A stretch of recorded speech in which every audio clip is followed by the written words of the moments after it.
Welcome to episode 43 of the How Did It Happen podcast, hosted by Mike Malatesta. I'm Joe DiNucci, Mike's podcast producer and blog collaborator, and I've got a quick favor to ask. If you like what Mike's doing with this podcast, please consider taking less than a minute to rate it on Apple Podcast or wherever you like to listen. And if you've got a little bit more time, please leave a comment. It will help us keep the show relevant and interesting for you. Thank you.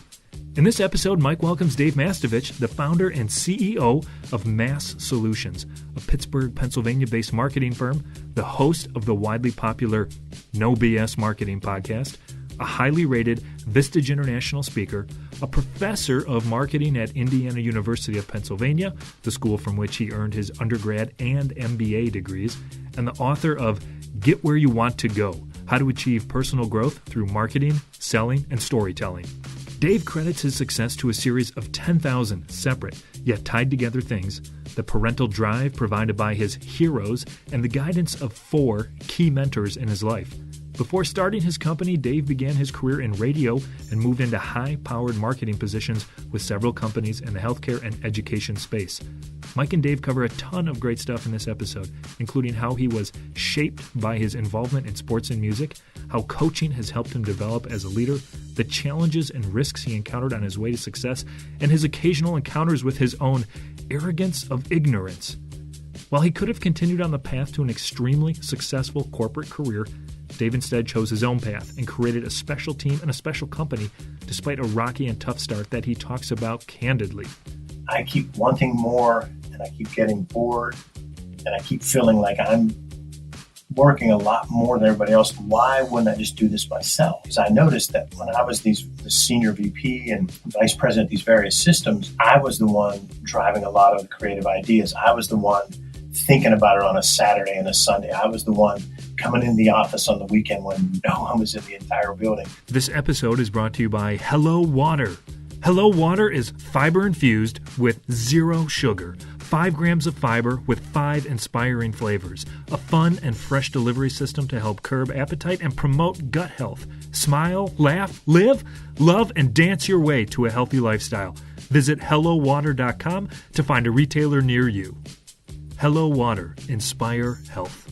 Thank you for being a How Did It Happen listener. Please subscribe at MikeMalatesta.com, on Apple Podcast, Spotify, Stitcher, or wherever you like to listen. Please enjoy Dave Mastovich. Hi, Dave. Welcome to the How Did It Happen podcast. Hey, Mike. Thanks for having me on. Yeah, it's my pleasure. I before I get started with asking you the How Did It Happen question, I just want to kind of set up a little bit about how Dave and I met. Dave came to Milwaukee to be a resource for our tech/Vistage group.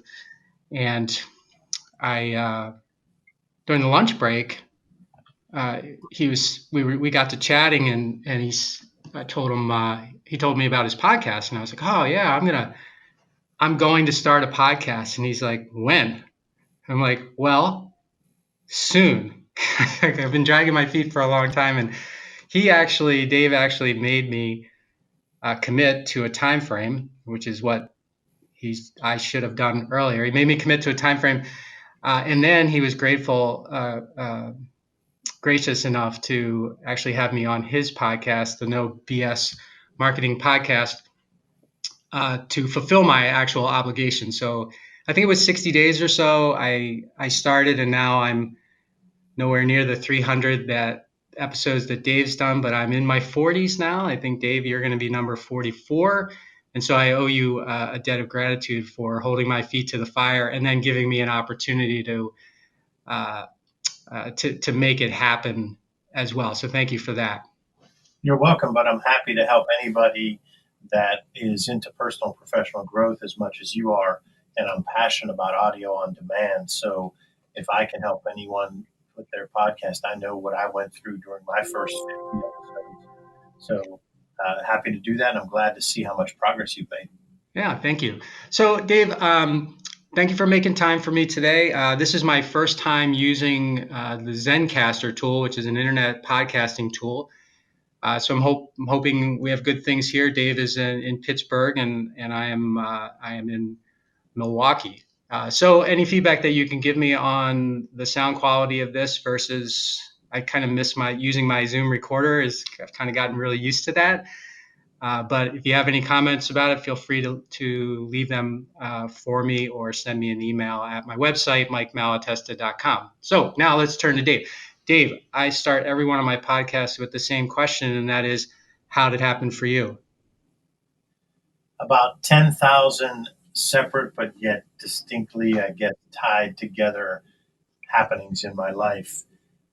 I really believe that we all are impacted by our world experiences, our life experiences, and so I can't really say exactly what one thing helped me to get to where I am today, other than the drive that was instilled in me by my parents, and then just some natural skills and passions that I worked at and became stronger and more adept at, plus the combination of a number of four key mentors, and then people that I hired to be on my teams were really spectacular. So it's no one thing, but it's a combination of all of those that I think starts with your own DNA, but then the worldview that you're getting from your life experience at an early age, and then after that, it's your drive and your willingness to take on risk and to persevere through bad things. I'm able to do things that I love, and I have done that throughout my entire career. My career's had ups and downs like anybody's, but for the most part, I've been passionate and driven and energized by each position that I've had in my career. So, yes, I've been blessed and thank my parents and a lot of those mentors and also the teammates, because the people that I hired over the years really just made an impact, and that's what carries us as leaders. So let me deconstruct that just a little bit, Dave. You mentioned parental drive. Can you talk to us a little bit more about what that actually was like? Sure, my parents are my heroes. They're both still alive, both doing well. They were very much into nurturing environment, and my dad in that era, growing up in the 70s and 80s and 90s, my dad was probably ahead of the curve in that he was much focused on nurturing and asking a lot of questions and making you ask questions and being inquisitive. My mom was the same way and was just very involved in teaching us. And my brother and I, we come from modest beginnings, so we weren't, Ivy League trained. We didn't have private school type stuff. So we made the most of not so strong public schools and kind of a very economically depressed and diverse environment that we grew up in. They just instilled in us a desire that if you're going to do something, do it well and be respectful and things like not quitting. So no matter what we tried, we had to finish it. You couldn't just try a club or a game or a league and quit. Also being organized with everything you do. So my brother and I were made in a positive way. People joked about how organized we were, even when we were in college. We partied a lot, had a lot of fun, but yet we would have like to-do lists all the time. And that was just instilled in me by both my parents, but mainly my mom. So a lot of being organized. Once you say you're going to do something, do it.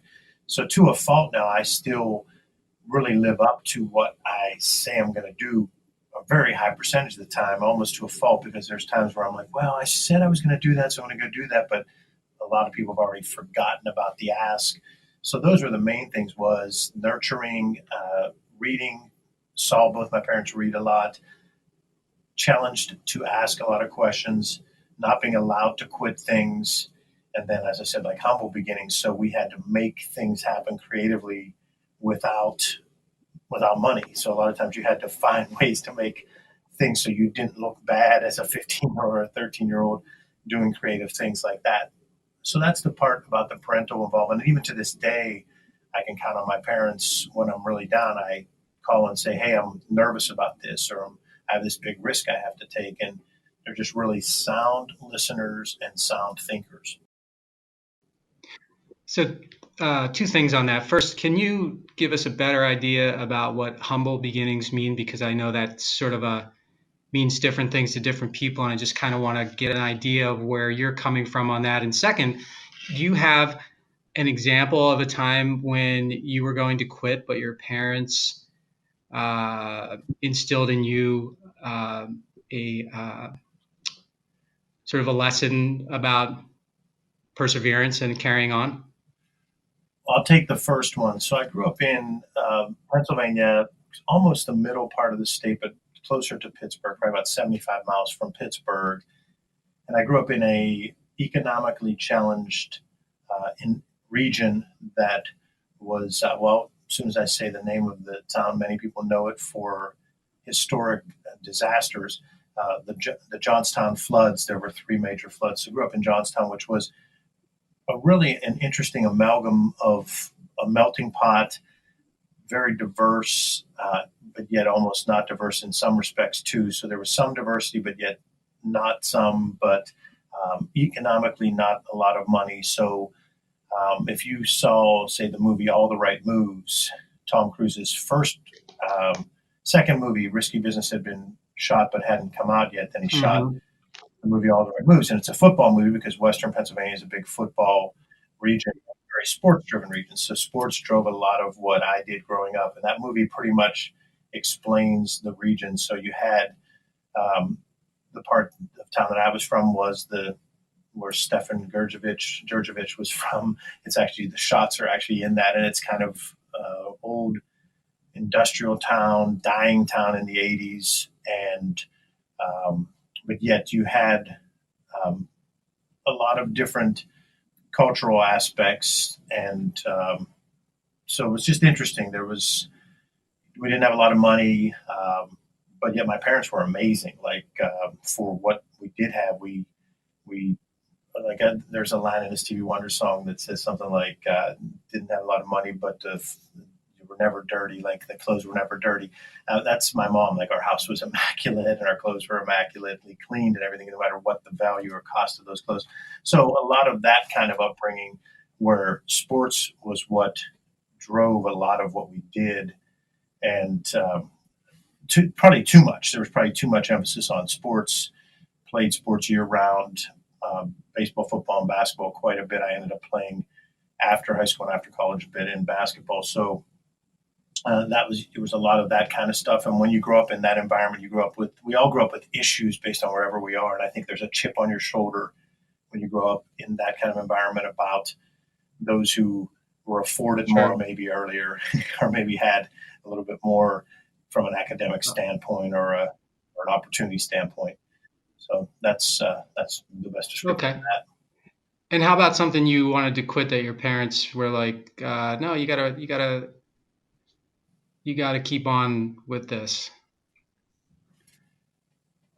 There's not really one specific one that I remember. Just probably. Let me just give you the thought process there. I'm an emotional person. Like I'm very passionate. The old cliche, live your heart in your sleeve.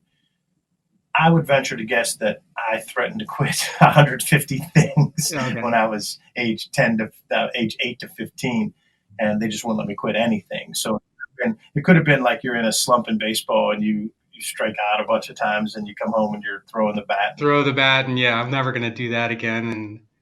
And it could have been like they started me in school when I was 4. So throughout my life, when I played in the age system, when you're playing non-school related stuff, I got to play with my own age and did quite well. In my grades, I still did well, but I was always a year or 2 younger than everybody. Then I got called up. So there's times where I was like, really a lot younger than everybody. And that was always a challenge because you're a lot younger than everybody and you're a little bit less mature. So you're more apt to complain and moan. So I was also the smallest guy until very, very late. I was since I was like 2 years younger, a lot of times of the people I was playing with, and I grew very late. It just, from a sports standpoint, was interesting because I was a little scrappy person that could get things done. Then all of a sudden I hit this spurt and it changed. So when I was that smallest person playing with older people, it was always a challenge. And they were just very supportive, but also not letting me pout. I still pout. So do you still pout, Dave? Yeah. Everybody on my team. I do. I admit my weakness. One of my weaknesses is like I don't do it as much as when you're a teenager, but when I get frustrated, I complain. So I wish I didn't. I'm working on it. Still working every day. Okay. So do they call you on it, by the way?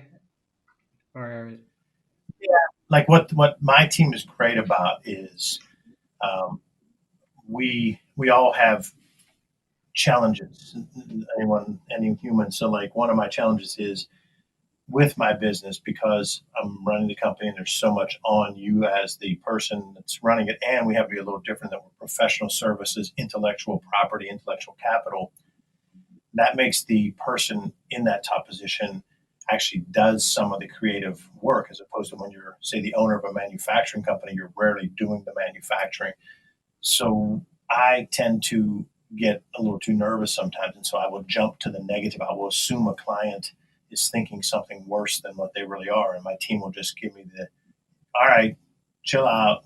You're in one of your spiraling negative mindsets. They'll just say that. Then I immediately realize something triggered me, and I realize that, and I take a deep breath and I thank them for that, because I feel that the culture here is such that they can do that and not feel there's going to be any kind of repercussions. So that's pretty important to me. That's surprising to me. I wonder if that would be surprising to a bunch of your podcast listeners, because even though you may have touched on it from time to time, particularly when you do your one-off podcast where it's just you talking about a particular issue, you come across as being very, sure, I guess.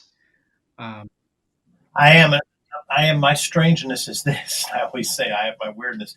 All right. So if I am doing something that I know, like if I'm coaching basketball, which I've coached for a very long time after playing at a very, multiple levels, you can say anything to me about basketball and I'm not nervous at all. I know what I'm saying and I know what I know.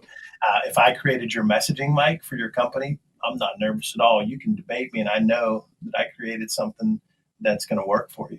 That I'm confident about. Where I get nervous about is things tied to the risk area that I'm not as good at. So like, I don't like the selling process. I love the marketing process, but I don't like the selling process as much. Even though I've sold throughout my career and led sales teams, I just don't like it. So that's an area where I can jump to the negative when I'm in a sales situation. And then also taking on risk from expanding to more offices, hiring more people. When I worked as a chief marketing officer, I realized that was an investment. But when you own a small company, it's real difficult to not still see that as a cost. And that's a weakness that I have to work on. So I'm admitting that, because when I was in these multi-billion-dollar companies, I loved building teams and investing in technology, investing in people, new offices. But when it's your own company, and I'm at the point in my life where I'm at the most costly time of my life with my three sons in high school and college and so forth, there's a lot of expenses that are happening right now. So in the back of my mind, there's that I'm not being a good leader sometimes when I think, and I see it just as a cost as opposed to an investment, because if you hire right, it is an investment.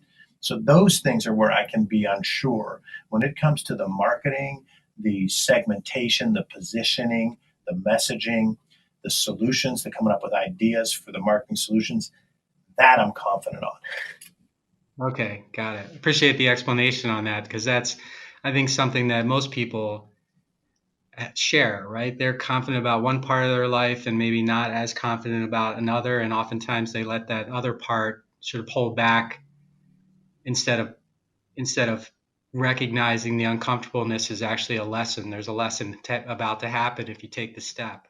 I agree. And the subconscious mind impacts us so much, because I'm working so hard at trying to avoid those triggers and see the rational part, because the rational part of me knows that anytime I've made an investment in Mass Solutions, we've thought it through. I take input from all the key team members, and they've worked. So the rational side of me should be okay, but I allow that emotional side and that triggering of something in that subconscious that makes me doubt it. And I'll put off decisions to make that investment. And I'm just admitting it. It's just, we all have things that hold us back a little bit. And I'm not unhappy. My company is fantastic. I have this team of some super talented people. We do fun stuff. The work we do is so fun. I mean, even if a client drives us crazy, we're still doing something really cool and fun. And we're growing as a company. But I also know that I had, or if I were more comfortable with some of these risks, I think we could probably be much larger than we are. So, well, you mentioned the investment versus cost, and it's it's a matter of perspective, particularly when you are the check writer.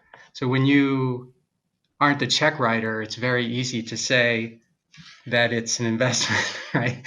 And as the check writer, intellectually, it's very easy to say it's an investment, but when the funds come out of you or out of your account, there's another thing happening there, that you have to get over, right? To jump on the investment bandwagon. You're right. I think it's a good subject for your listeners. Like I like a lot of what I've learned about you. I've learned from you, and I see over the years. I think you've made a lot of investments that in buildings and people and machinery that I think it's just there's walk.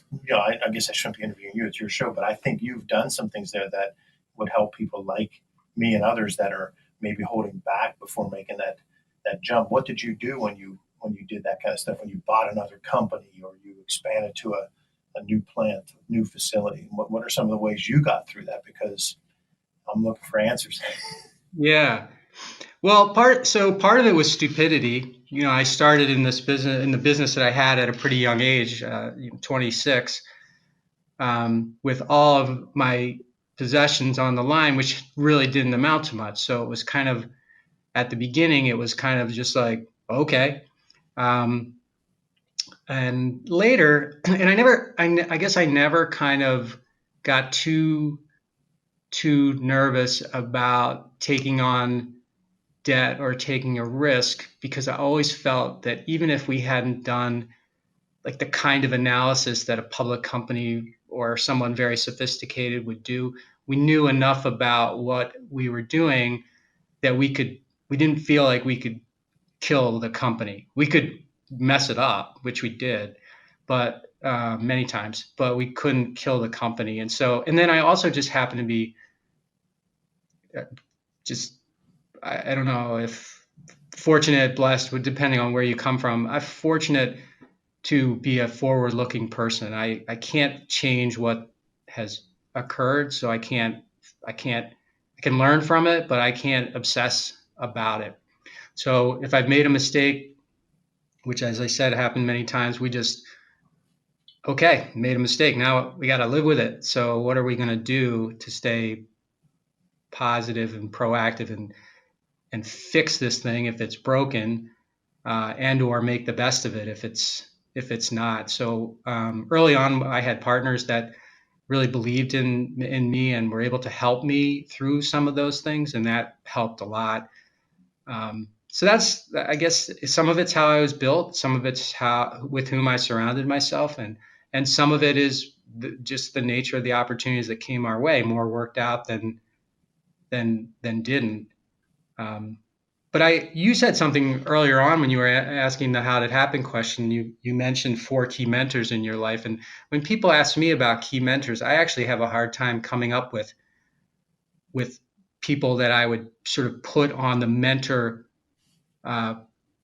pedestal for more than a relatively brief period of time. So they impacted me positively, for example, for a shortest period of time, but not somebody that I would be like, oh, my life wouldn't be the same if I hadn't met X. And you were very deliberate in saying you had 4 key mentors. So can you talk about those mentors and why they were key to you? Sure, I'd love to. First, what I tell my sons is that you're going to learn from different types of leaders. Some leaders you're going to learn how not to lead, and I have about a half dozen of them. And then you're going to find a good leader that you're going to learn from them what to do. What happened for me was my brother and I, were always industrious trying to make money so we could do all range of things. You buy sports stuff, buy equipment, buy comic books. We were very early on the Marvel comics thing and I remember getting Silver Surfer number 12, and it was a big deal and it was worth all this money. And we would take any kind of job we could take. So we would do things like go cover sporting events. So we ended up both working in the media, and he still does. He's a sports writer and on TV guy in our hometown.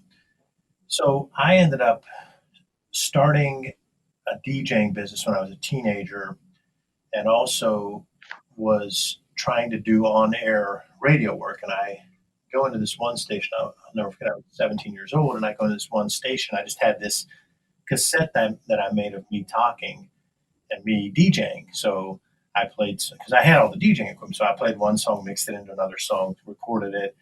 And I meet this guy by the name of David Smith. I was 17 years old, and he becomes the first mentor that I have. He sat down with me and taught me little things like I talk very fast, and I also have a unique accent when I'm relaxed and off my guard, is that it's this Western PA, which people have heard the term Yunzer and all of these things that you say in Pittsburgh. But then I also had a weird drawl that I kind of had this Western PA Southern drawl. So he sat down with me and just he taught me how important details were. The first interview I had with him, he just said, say W. And I said W. And he goes, no, it's W. And you're in radio and you have to say WJNL. And he said, it's W. He said, because way before there was a president by W, he said a lot of people misspeak. And so he would teach me these little things that I was doing dialect wise. And he said, your goal is to be able to talk, and sure, people might know where you're from and they might know you have a accent of some sort, but you want that to not be part of the issue. So when you're talking about sports on this station, or when you're doing announcing of music, you want people to fixate on what you're saying, not how it's being said. So he taught me all these different ways about radio, but that's not where he mentored me. He mentored me on life, and he was big on that. I was only 17, and he would constantly challenge me. Like, he knew I was a partier, and he would just ask me questions like, well, what did you gain by that this Saturday night? And he would just talk about things like that and how people treated each other. I would come in all angry about something that I saw happen at the stations, and he would explain to me to try to see people's side and to have empathy and to try to understand. Now, I already had those in me partially from my parents, but when you hear that from another person who you look up to, it totally takes what your parents taught you to a whole other level. So he would then put me in different positions. Like he just said one day, first he just had me doing overnights. At 17? Like my first job was like 11 a.m. till 6 a.m. playing music when I was so he gave me weekend shifts. So I did a Friday and a Saturday shift. And then he said, I'm going to let you go set up for remote broadcasts. So there was remote broadcast back in the day. You had what was called a Marty unit. And the guy, his last name was Marty. And he devised this unit that would enable you to broadcast remotely. But it was this big ass unit. Whereas now you can broadcast over a phone, over a computer, whatever. So you had to set all that up, set the signage up. So he's had me do that. And I thought that was the greatest thing in the world, but no one else wanted to do that because it was scut work or, menial labor. And I loved it because I got to drive the van that had the company, the radio station's tagline on it and everything. And I'd go and set up. So he would slowly give me increasing responsibility. And he showed me that, how that worked. And what was ironic was when I graduated college, he had stayed in touch with me and he was the program manager. He managed all the programming, all the announcers. And he called me and he said, when I was late in my senior year, he said, there might be an opportunity for you here. He said, the sales team is a mess and they've done some corrupt things and our rankings have plummeted. No one's going to want to do this job. We need someone to come in and provide leadership. He said, you could do this. And I graduated at 21 and I said, you think I can do that? Right. And I remember him having that confidence in me to basically become his boss. And I was like, wow, how did he have that confidence in me? But part of it was the arrogance of ignorance too. I came in and just said, I'm going to try what I've been taught and trained and what my gut tells me. And the stations were ranked 13th and 14th out of 14 stations in the market. And they'd lost $500,000. I'll never forget. I come in all excited in my one suit that my mom made me get for my graduation photos from college. And I come in my one suit that I wore multiple days of the week, and the roof was leaking. So I'm standing there giving my first big meeting as the new interim general manager, and there's drops from the rain coming through the ceiling on me. But we then worked through that, and I wouldn't call him would call him at the very least a peer at that time. Like, even though technically I was doing all the business operations and the sales, the marketing, the promotions, and he was doing the program, I would say, even though we were peers, he was still the boss. He could have easily just convinced me to do anything, but he continued that mentoring. And we stayed in touch over the years, and he helped me with the start of the podcast because he is just a true audiophile. He's a guru in the industry. He does the audio for major cases. So Oh, there's a yeah. case like 15, 20 years ago, which Killed Robert wife, Blake, yeah. the actor, was on recording saying he was going to kill his wife. Person that takes the audio and cleans it up so you can dissect what's on that audio. He's one of the top forensic audiologists in the country. So when I told him I was going to start a podcast, he said, here's the equipment to buy, here's this or that. So he remained a mentor for a good 10, 15 years and then just remained a friend. And that's just the first example of what I realized how significant mentoring was, because he had the confidence in me to constantly give me increasing responsibility and to challenge me to think differently and think beyond myself. Then he had the courage to say, why don't you take this job and try to turn it around? And I looked at him like, I still to this day can't believe that he thought I could do that. I had zero experience other than the part-time jobs and the businesses I had run on my own, my small businesses during college. But he had the confidence in me. And that was life-changing, because you take your first job and do that, you've got a heck of a first start. Yeah, I'm imagining as you were telling that story with your suit and the rain coming through the ceiling of that's something like out of that show, The Office. Michael would be there, like inspiring everybody, and then the roof starts raining on top of him or something. It just struck me as funny. Did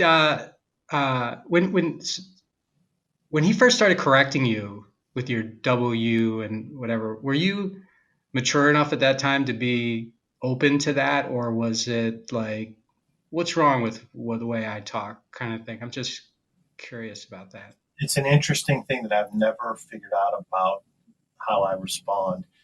I subconsciously respect certain people, and that they can teach me anything, but I wasn't perfect at that. Like, there were coaches who I just couldn't listen to because I didn't respect them, and I knew the game. Like, I knew what I was going to do when I go on the court and so forth. And then there's other coaches that I would truly just have done anything for. So I don't know why that was. I wasn't disrespectful to the other one, but I just didn't listen as much. Well, when I shook this guy's hand and walked into the door, I had heard his voice for all these years, but not really met him. And I think because I immediately respected him, I just became a sponge. Like, he even used to jokingly call me a sponge, because I would just come in to ask him about anything. I would just come in and say, hey, I'm trying to learn about this politics stuff. There's no internet back when I'm graduating from college, And so if you wanted to learn about things, it wasn't like now where it's ad nauseum. So he would just start talking, and he'd explain the left, and then he'd explain the right. He had this perfect voice. So I just was a sponge around him. So when he gave me that kind of feedback, I didn't get defensive. But if I were given that kind of feedback from someone that was a peer, I might not have handled it well. And then there were other coaches who would give me feedback, and I would just give them like a glazed over look. And that was just me being kind of probably a jerk that didn't respect them. But because I respected him, I took that and I changed it immediately. I would record myself at home saying all the things he told me, and I would play it back, and I'd get all ticked off if I wasn't able to enunciate the way that I should. And so you, after that experience in radio, you moved into, as best I can recall, you moved into sort of the healthcare space with some big organizations. I don't know if they were nonprofits, hospital systems, or something like that. And then in 2002, I think it was, you made the entrepreneurial leap to start Massolutions. What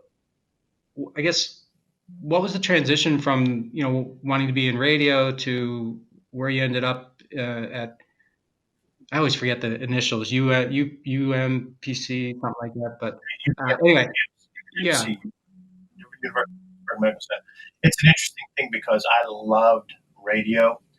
What happened was we went from worst to first. We went from 13th and 14th to number 1 and number 3. Now, we had an AM station that couldn't get to number 2 over another FM. So we had our FM was number 1 in the market. Our AM was number 3. We had done the first, in Pennsylvania, I think the first 24/7 news, talk, sports radio. So that's how long ago back that goes. I remember when I pitched that as an idea, People were like, let's not do that. I'm like, no, they're doing this in New York and it's working. And so we went from worst to first. So the dean of the graduate business school where I went to undergrad had reached out to me just to kind of get back involved and maybe donate some. And as I was doing my involvement with that school, he said, I have the perfect thing for you. He said, I have this grad assistantship on steroids. And I said, what do you mean? He said, well, you're going to get your MBA for free. You're going to get a salary. You're going to get to teach and you're going to get to write. He said, but you're also going to get to consult for the Small Business Institute. And that was all just too great of an opportunity because I just saw so many things that I'd always wanted to try. I wanted to try teaching in college. I wanted to try writing and being a part of a research team that wrote a book. I wanted to try and see what this consulting was all about. And I, at that time, had applied for law school and applied for graduate MBA school. And I'd been accepted by the Katz School at Pitt, at the University of Pittsburgh, which is a great MBA program. But they were going to give me a partial scholarship. And then I was accepted to a law school, Duquesne University Law School. And they were going to give me some financing. But this offer was for everything.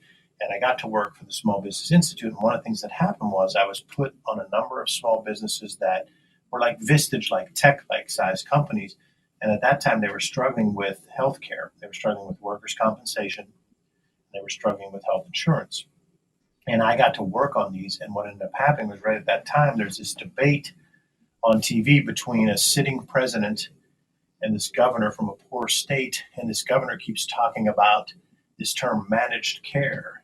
And once this governor talked about that term, his charisma and his campaign took off, and all of a sudden there was this desire to land MBAs in healthcare. Mm-hmm. And that governor was the governor of Arkansas, Bill Clinton, and Obamacare is Hillary Care. They're almost the same thing.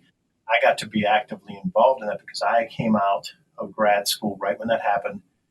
A lot of health systems were looking for people with an MBA, and they were looking for people that understood a go-to-market strategy. I got to work at a small healthcare system, but I was put on managed care as the major thing when that term was coming out, literally after that debate. And I actually was able to be a part of a couple of these regional meetings where Hillary came and talked all across the country about what her vision was for Obamacare, but at the time called Hillary Care. And that enabled me to bring, you want to talk about, to use a basketball term, almost like a layup. After doing that, turnaround of the radio stations where you got to work with multiple hundreds of businesses on helping them with their marketing, their branding, their advertising, then go back and get to do this Small Business Institute consulting while getting the MBA. Then you come into healthcare where it was a cottage industry where it was just everybody had these little fiefdoms. The specialists in orthopedics could have a fiefdom. So could your cancer doctors. So could a hospital was the largest employer in a town, so they were able to have power, big fish, small pond. There was so much inefficiencies that I was able to jump in and apply those business tenets that I had applied at the radio stations and what I learned in the MBA. We were able to see dramatic improvement at one healthcare system. So then I went to another one to do a turnaround. They only had 6 days cash on hand with their 1,500 employees. They were worried about even making payroll. And they brought me and a new CEO in, and we turned that place around within 18 months. And so that kept going. And I ended up then going to a larger system. So after going to two systems that were in dire straits and having to do it with mirrors, if you will, having to find a way to creatively save the place with a leadership team with not much money to spend, I then decided I wanted to go to a somewhat stable healthcare system in just south of Pittsburgh. And that's where another mentor came into be. And he was a guy by the name of Tony Lombardi, who's been on my show. And he was the CEO of Monongahela Valley Hospital. And that hospital was this amazing hospital that you could eat off the floors. He had this Disney approach way before anybody else. And it was just the most beautiful hospital that didn't seem like a hospital in this economically depressed, dying, still in coal town. And that was another mentor that then taught me a lot about leadership and management. But he also was really an autocratic leader, and that wasn't my style. So that was an education for me to see how an autocratic leader could do that. But I saw that style was dying. So even though I love him. Did you ask him about that when you had him on your show? There was a side of him that I couldn't be like, and that was that autocratic leadership style. We talked many times after I left there, and we hugged it out and told each other we loved each other, and we admitted we both were hard on the other one because I'd had such success to that point that Mm. I definitely was more confident and full of myself than I probably needed to be. And he had had amazing success since 24 years old. He was the youngest CEO in the country at age 24. And so he too had had success, and he had got to lead that autocratic style. I was an idea guy, and he was also an idea guy. And when you're an idea guy that leads with that command and control style, there was a lot of yelling at me, a lot of screaming at me, and just some stuff that harsher than we would have liked. But also, I was pushing him. I was definitely there was things I did. I didn't do anything like malicious, but I definitely pushed it to the limit. Things that I did, and I apologized to him for that. I said, "Look, at the time I could go, oh, you knew push the it to the limit," but then buttons. like 5 years It later, I'm sounds like, like. "Why did I do that? I didn't need to get him Yeah. angry that day, and I wasn't maliciously pushing buttons. Like there's people that do that. I Oh, would okay. push that. There's clients of mine that do that to me and try to trigger me. It wasn't that. It was like legitimate stubbornness where we were both just being stubborn. That I wasn't trying to push his buttons. I don't think he was trying to push mine either. I think he was just a die hard, like, you're going to do this. Come on, let's go, do it. So on the one hand, he was like rah, rah, which I like because I'm a coach. But on the other hand, he was like, it was his way and there was no margin to discuss it. So, but that being said, this guy was amazing at how to organize things, how to plan strategically, how to plan tactically. He was actually a better tactical planner than anyone I've ever worked for. He would just map out everything that was going to happen and he would predict what was going to happen. So learned a lot from him about structure. He was one of the first people that taught me about structure, saying like, look, you've had to get by with three people when for the same amount of work that most people would have seven. But why don't you come in the middle and have five? And he'd say, let me show you why. The people with seven, they have a fat in their system. You're three, you're not letting people do what they're supposed to because they're wearing too many hats. Here, we're going to give you five for that. So that's just one example. Like if someone else needed seven people to do this piece of marketing, I thought I could do it with three, and he would convince me to do five. I'd argue with him, start out at four, then 6 months later go, you were right, let's do five. So you come out of that experience, and then I don't know. I don't think you went right from there to Mass Solutions, but take me to Mass Solutions. Like what? So based on what you said at the beginning, Well, with the age of your kids, I'm thinking you started the business like right before or right as you were having kids. Um, yeah. What happened after Tony was Tony and I had kind of got to the point where I had outgrown the place, and he knew that, and we were struggling a little bit more. And I also knew when I took the job with Tony's company that the big player was UPMC, and I knew I knew it was going to end up there because I'm a Pennsylvania, Pittsburgh guy at heart, and they're as good as anybody in the world at what they do. And so I knew I could have everything that I wanted in Pittsburgh without having to leave. That's highly unusual because a lot of people in my generation left Pittsburgh. I knew I was going to end up at UPMC. They had recruited me multiple times. One leader there, the number two person at the time in the company, was a $7 billion a year company at the time, and continued to grow while I was there. Now they're like 15 billion in annual sales. When I was there, we had 43,000 employees. I think they're up to 60,000. He recruited me because he knew me. He knew how to get me. And he said, we're starting an integrated financial delivery system. He knew I was on the cutting edge of the trends in healthcare, so he knew that would be appealing to me. And that basically meant we're a healthcare system that's going to help a health insurance plan. And I knew that model was going to take off. So he said, we're going to do that. And I want you to help build the health plan's brand from the start and grow it through sales. They said, second thing, though, is we are going to build our entire system brand around tremendous advertising, number one, and number two, sports. We're going to build a place for the Steelers to practice. We're going to be tied in with the Penguins. We are going to drive the fabric of Western Pennsylvania, and I would argue the fabric of the United States sports. We're going to drive our messaging through that. He's telling me this over dinner when he's recruiting me, and it was sort of like Jerry Maguire when I wanted to say, you had me at hello. So I ended up taking that position, and that's the first time ever that I had tremendous resources. Tremendous resources. A team of about 100 people through various departments, spending 30, 40 million a year on branding, plus a sales team, plus all kinds of creative stuff, tie-ins with Mario Lemieux. We did growth posters of Mario Lemieux, and you talked about my kids. My kids had just been born when I took the UPMC job, and while I was at UPMC. And I remember I made this growth poster of Mario Lemieux, who's 6'6" and with his skates on. And so, like, my kids have all the notches of when they grew to a certain height.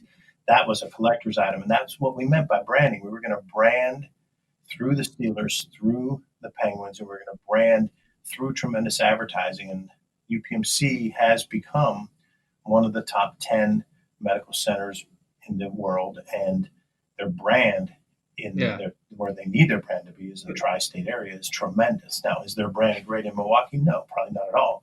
But there's a good healthcare system in Milwaukee that I don't know anything about, because you don't need for me to know anything about them here in Pittsburgh. So that's what happened. And while I was at UPMC, I learned something. I realized. I said, this keeps happening. I keep wanting more, and I keep getting bored, and I keep feeling like I'm working a lot more than everybody else, not complaining. I'm just into it. Why wouldn't I just do this myself? Because I noticed that when I was the senior VP and vice president of these various systems, I was the one driving a lot of the creative ideas. I was the one thinking about it on a Saturday and a Sunday. I was the one coming in the office on the weekend when no one was in the entire building. I was the one getting in early and staying late. And I said, okay, I want to be able to, now that I've got these two sons, I want to be able to, I'm pregnant with the third son. I said, I want to be able to be at everything. I want work to come around life as opposed to the opposite. And so was that the number one thing? I'm sorry to interrupt you. Was that the number one thing, or was it because it sounds like that would have been a very cozy way for you to, at this time, be like a really top person there, and sort of, those jobs, I know no job is easy, but it seems like, is there more to it than just the balance of the notion that you want to be with your kids? Because were you feeling undervalued? Were you? Yes. Yeah, there were two parts. Okay. The first part was I wanted work to be around life, and that's the altruistic, awesome over here to the left. But tied with that, tied for first, was my desire to let my creativity flow and let me completely be me. One person once said to me, you can sure navigate the politics of a big company. And I followed up by saying, yeah, and it makes me get sick and throw up multiple times. So I was able to navigate that because I'm intelligent, I can read people, and I'm empathetic, and I can say, well, okay, this is what he's looking for, this is what she's looking for. The company needs something in the middle. I'll give a little bit of this, a little bit of that, and we'll get it done. I didn't want that. I wanted to just be me. So I sacrificed money without a doubt, even though I do well and my company does well. There's no way that I'd be making a lot more if I were in that position at UPMC. But I wanted to be able to be me at every meeting.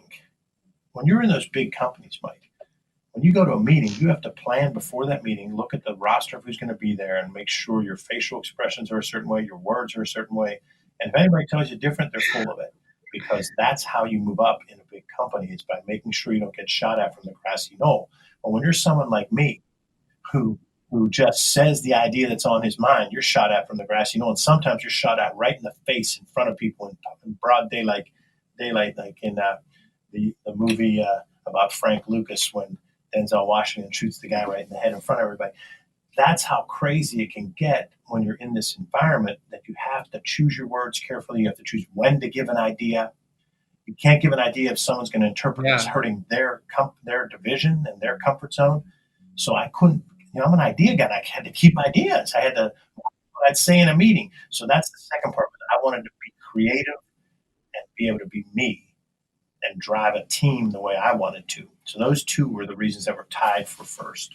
So I haven't had the opportunity to meet your wife or anybody in your family, but I'm thinking to myself, here's Dave, 2 kids, third on the way. Dave's got a great idea. He wants freedom in his life. And so he's going to leave a guaranteed paycheck, and he's going to start with nothing. And it's all going to work out. I love it because that's like the true entrepreneur, right? I'm going to give up everything because I know that I can create something that's better. But for a lot of other people, that seems pretty scary. Darlene was extremely supportive until that move. So when I said, like, we're going to leave our hometown, which people don't leave your hometown in Western Pennsylvania, we're going to drive 80 miles this way or 100 miles, it's barely leaving. When you look at the big scope of the world, it's barely leaving. But when you're in this region, that's how people think. She supported all those, but that last one crushed her because she was pregnant with Carter and saw that she wasn't soft or anything like that, but she just saw you had all the perks. Like, you had every perk imaginable when you're in those lofty positions. I always joke, my secretaries had secretaries who had secretaries, and that's not an exaggeration. Like, there were secretaries for secretaries when you're in a company that's that big. Had all kinds of layers, had employees, had directors and managers, and had ad agencies and creative boutiques and budgets. Oh, the budgets. Like, now I obsess over a $4,000 decision. There, if it was under 50 grand, I didn't even blink. If it was under 100, I'm not saying I was irresponsible. That's not what I mean. But I would look at it and go, yeah, this is a good decision. Let's do that. Okay. We looked at the results. We studied it for a couple hours. Let's go and do that. And that would be for like a multi-million-dollar decision. Yeah. And we had data. It turned out the right call. But when you have your own money, like you said earlier, cutting that check, you don't make that decision in 2 weeks. You might make that in 2 months, maybe 2 years. So how long did it take you after you started the company? Well, how long did it take you to feel like, okay, this definitely was right, and where are you now? It's been 17 years. So where are you now with what you're feeling about having started and what your company has become? Being a calculated risk taker, the first 2 years I did when I took a job at Duquesne University. So I saw the trends that higher education was following behind healthcare by about 7 to 10 years, that they were changing and going to need to market more, and they were going to have to battle their fiefdoms, which was professors as opposed to doctors. They had issues like alumni paid for a lot of the school, just like insurance paid for a lot of the healthcare. So there's all these similarities. So I took a job at Duquesne University, and when they did a national search for about a year and didn't find anybody, that they had asked me at the beginning, they'd asked me 6 months into the search. And at the end of the year of the search, the chairman of the board said, let's go to dinner.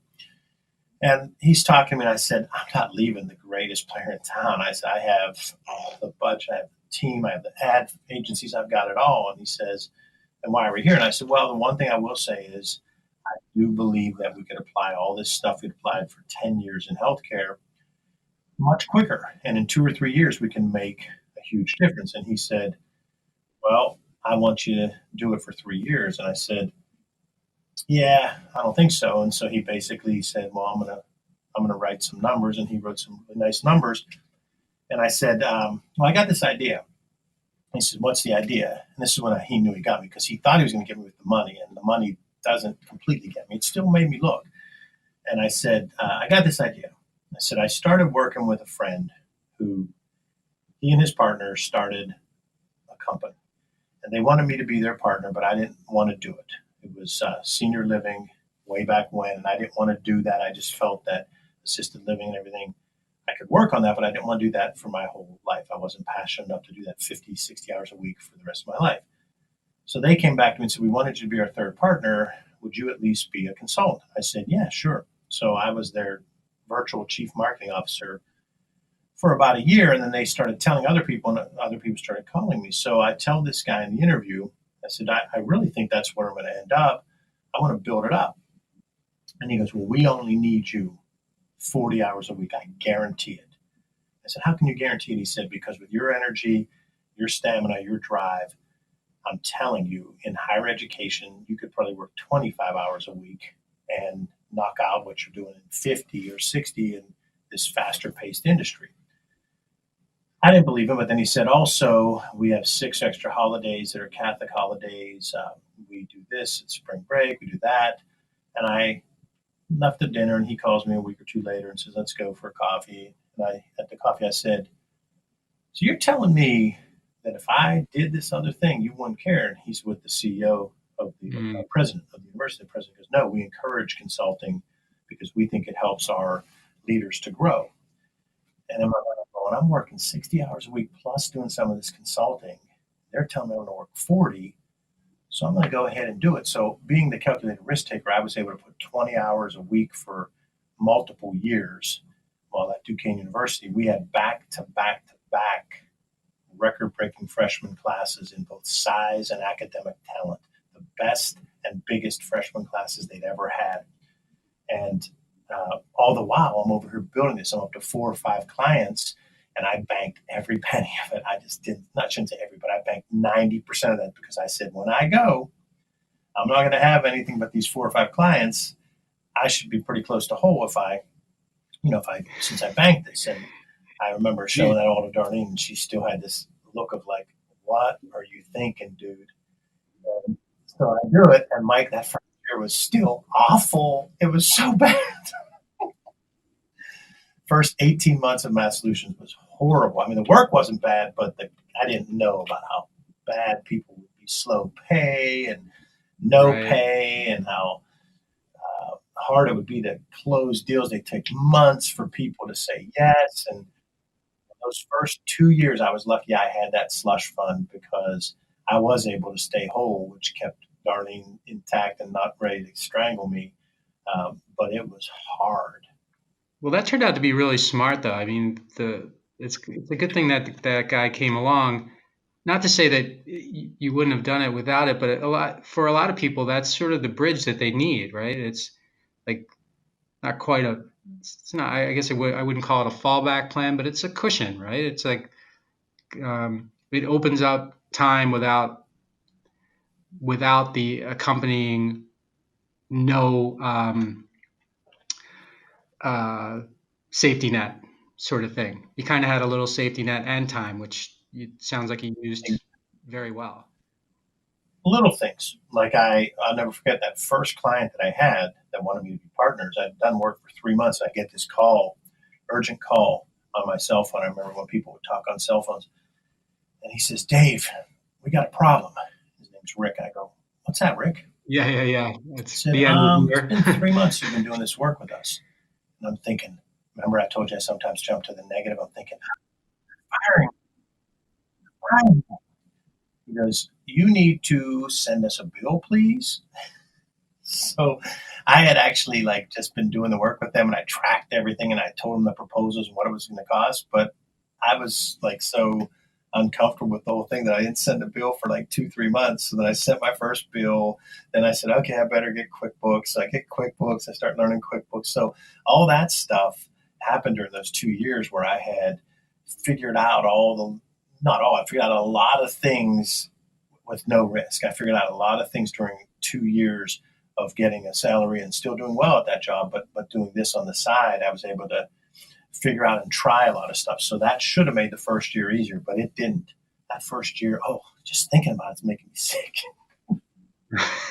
I didn't mean to drag up bad memories for you, Dave, but it's. I'm glad you shared that, because it's no matter what kind of fallback or cushion position you have, it's really hard to make that shift, to take that plunge, and it's hard on multiple levels, even outside of the business. And then when you add in the business things, like you mentioned, you think that if you send somebody an invoice, the next day you have a check. Well, that's not how the world works, right? And you can't requisition additional funds like you could in your other positions, right? Because there are no additional funds. It's hard. Yes.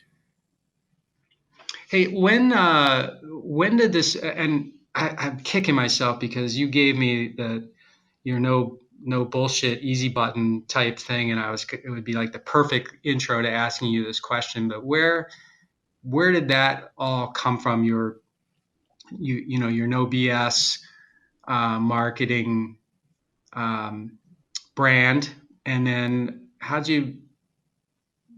does that make you different than everybody else? And then how did you roll that into your podcast I know we have about 5 minutes left or so, so I'd really like to get to that. Real quick is many mistakes that I made. I have like, we all have baggage in our mind, and I wanted us to be a marketing firm, not marketing consultants. That was just a mistake. I should have just embraced the word consultant, but I had this weird thing about not being called a consultant. So at the beginning, I was out trying to explain what marketing was and how we did it. And I was doing this real marketing and segmentation and positioning. And it was difficult because people really didn't understand it. So I grew without knowing it. Those first 2 years of part-time, and then the first 2 or 3 years of the company, we grew. You grow 120% year one to year two or whatever, because you were so small, plus people liked you. Well, once I got to around year 7 or 8, I started seeing like, whoa, we had all this growth. Every year was at least double-digit growth, and some years really good level of growth. And a professional services firm, you don't see, like, I have clients who manufacture something, and they'll have a year where they grow 72%. You just don't see that in professional services very often unless you go and acquire someone. So the first 2 or 3 years, we had this astronomical growth because we were so small. Then we're 27%, 23%, 28%. And then we have like 17% one year.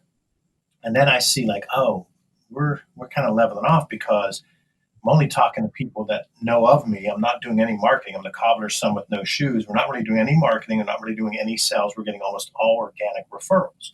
And I say, we've got to come up with something a little bit different. So we came up with really visualizing our marketing roadmap process. And we did that for a couple of years, and it was still not resonating. So in 2014, we just had a get together right around the holidays for our core team of, say, at that time, probably 6 or 7 people that I thought were leadership types, even though we had 20 or 30 other people that were a part of the team in some way, shape, or form.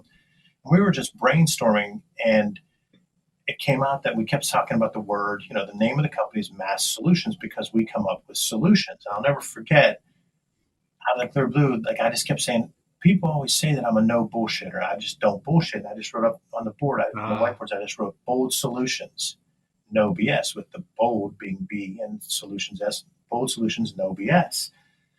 Played with that for like a year, and then finally I just said, you know what? As much as I know there's going to be some people offended by this, let's go all in and just call it no bullshit marketing. And that was probably late 2015. And we just went all in. And I said to one of our creatives, I said, design a logo that even a fuddy-duddy can't be offended by. And so that's why the bullshit has the exclamation point, the hashtag, the ampersand, all this different stuff in it. So like, it's making fun of when you were kids and you'd see a cartoon and the guy would go, Rassa-frackin', Rick Frackin', and you'd see, put the words in the cloud that made it look like he wasn't, they weren't saying the swear word. So we went with that, and that's when the no bullshit marketing took off. And I had been talking about doing a podcast in the first wave of podcasts, probably around 2010, 2011. I had bought some equipment, was dabbling in it, but just didn't pull the trigger. So as soon as we got that, I said, now we have what the podcast is going to be. It's going to be no bullshit marketing, but it's going to be about leadership and communication, because leadership and communication drive every organization, and they drive marketing.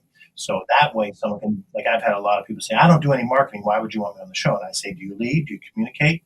The show's about leadership and communication. So that's where no bullshit marketing came from.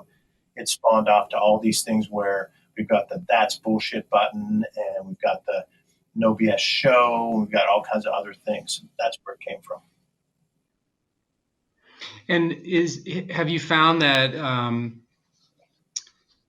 I guess, have you, like, I think you have a new blog post, like 8 things that no BS marketers do, or that people do that's BS. And you always ask people, and I probably should have asked you when people are on your show, what's a time in your life that you were a BSer, right? So I'm wondering, has it paid off for you the way that you thought in sort of separating you from the rest? I'm assuming the answer is yes, because you continue to do that. And then, if you don't mind, as a final question, sort of sharing a time when you were a BSer yourself. Yes, it's paid off, and here's why. And this ties into the second part of the question too.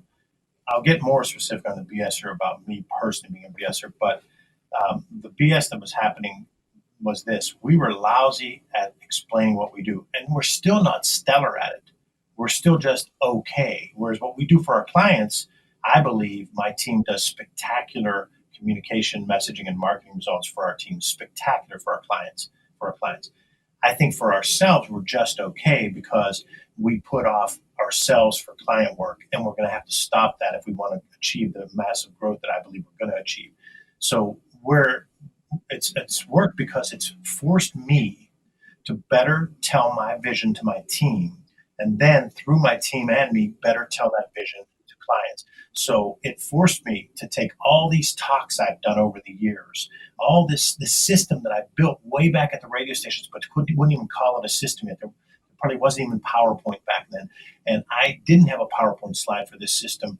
And when I began to speak for Vistage, I had to take my system and make it visually appealing, and I had to tie it all together so it made sense for anybody.